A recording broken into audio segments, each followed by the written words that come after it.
بسم اللہ الرحمن الرحیم۔ فصل النحو علم بأصول يعرف بها أحوال أواخر الكلم الثلاث من حيث الإعراب والبناء وكيفية وکیفیت ترکیب ترکیب بعضها مع بعضها بعض۔ مع بعض۔ النحو علم ہے، جاننا ہے۔ نحو جاننا ہے، علم نہ بولیں جاننا بولیں گے تو پھر آپ کے لیے ترجمہ اور مطلب سمجھنا آسان رہے گا۔ نحو علم ہے بے اصول، ایسے چند اصول کا یعرف بہا کہ پہچانا جاتا ہے جن کے ساتھ احوال و اواخر الکلم الثلاث، تینوں کلمے اسم فعل حرف کی آخری حالتوں کو من حیث الاعراب والبناء، معرب اور مبنی ہونے کے اعتبار سے، اور علم جاننا ہے کیفیت طریقہ ترکیبی بعضیہا مع بعض، ان میں سے بعض کو بعض کے ساتھ جوڑنے کی کیفیت کو جاننا۔ تو یہ ہم نے تعریف پڑھ لی، اس پر تفصیلی بات جو ہے وہ پچھلے سبق میں ہو چکی ہے۔ اب آگے دیکھیں۔ والغرض منہ صیانۃ الذہن عن الخطأ اللفظی فی کلام العربی۔ والغرض منہ، و اور الغرض غرض منہ اس سے، یعنی علم نحو سے، علم نحو کی غرض علم نحو کی صیانت الذہن، ذہن کو بچانا، صیانت الذہن ذہن کو بچانا، عن الخطأ اللفظی، ان من سے الخطأ غلطی، اللفظی لفظی غلطی سے، ایسی غلطی جو لفظوں میں ہو، تو لفظوں والی غلطی سے بچانا ذہن کو، اور وہ لفظوں والی غلطی فی کلام العربی، جو عربی کلام میں ہو، عربی جملوں میں ہو۔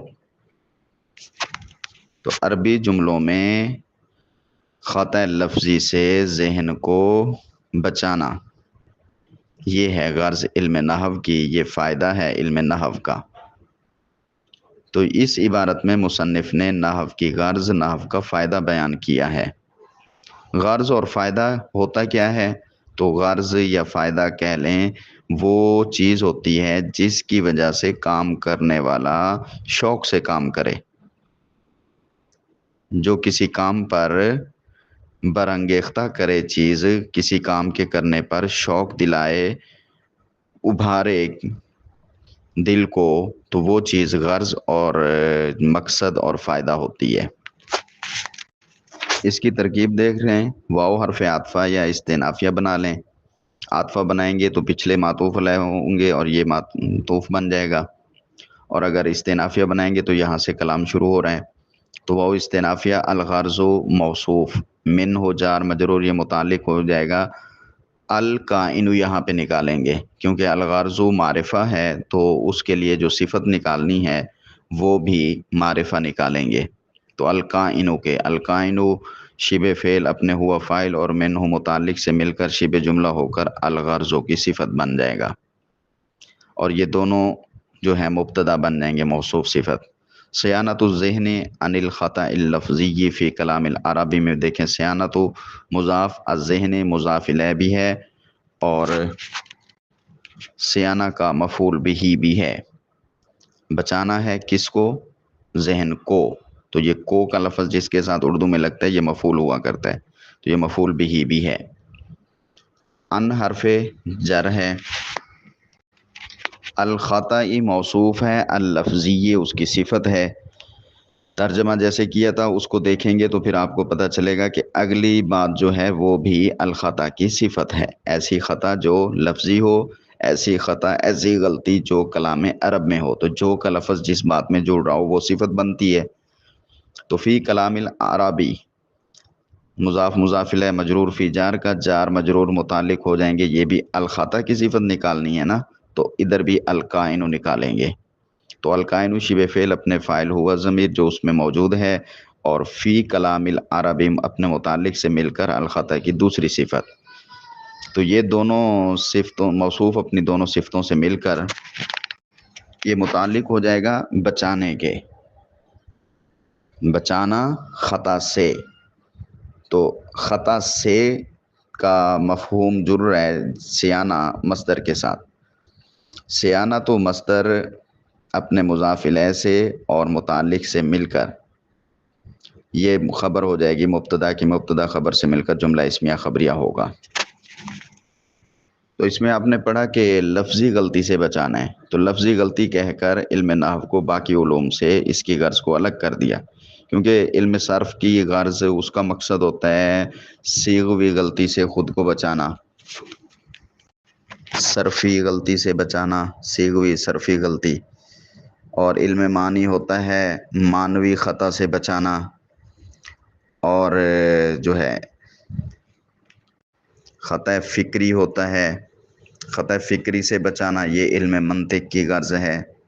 تو یہ ساری خطائیں مختلف ہیں، تو خطا لفظی سے جو بچاتا ہے وہ علم نحو ہے۔ اب آگے دیکھیں وَمَوْضُوعُهُ الْكَلِمَةُ وَالْكَلَامُ، اور اس کا موضوع، اس علم نحو کا موضوع جو ہے الکلمۃ کلمہ، والکلام اور کلام ہے۔ کلمہ اور کلام علم نحو کا موضوع ہیں، یہ بتایا جا رہا ہے۔ موضوع یہ وضع کے لفظ سے ہے، وضع کیا، بنایا گیا، رکھا گیا، تو بنایا گیا، رکھا گیا، وضع کیا گیا، تو علم نحو کو وضع کیا گیا ہے کلمہ اور کلام کے لیے۔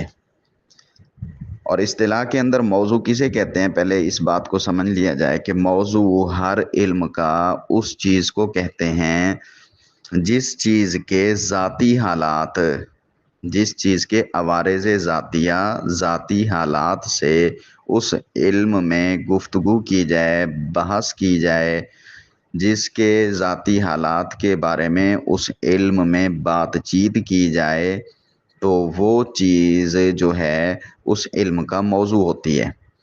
جیسے طب ہے، ڈاکٹری ہے، تو اس کا موضوع جو ہے انسان کا جسم ہے، کیونکہ اس علم میں انسان کے جسم کے متعلق باتیں کی جاتی ہیں۔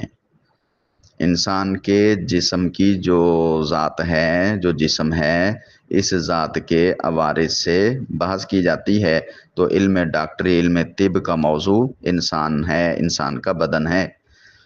اسی طرح نحو کا جو، نحو میں جس چیز کے بارے میں گفتگو کی جائے گی، بات چیت کی جائے گی، وہ کلمہ اور کلام ہوں گے، کہ وہ کلمہ منصرف ہے، غیر منصرف ہے، معرب ہے، مبنی ہے، مفرد ہے، تثنیہ ہے، کلام ہے تو وہ کلام تام ہے یا کلام ناقص ہے، کلام مرکب جملہ یہ ایک ہی چیز ہوتا ہے، تو مرکب تام ہے، مرکب ناقص ہے، تو یہ ساری باتیں جو ہیں ان کے عوارض ذاتیہ، ان کے حالات کے بارے میں علم نحو میں بات کی جائے گی، تو لہٰذا یہ کلمہ اور کلام جو ہے یہ موضوع ہوئے علم نحو کے لیے، یا یوں کہیں کلمہ اور کلام کے لیے علم نحو کو وضع کیا گیا ہے، بنایا گیا ہے، علم نحو رکھا گیا ہے۔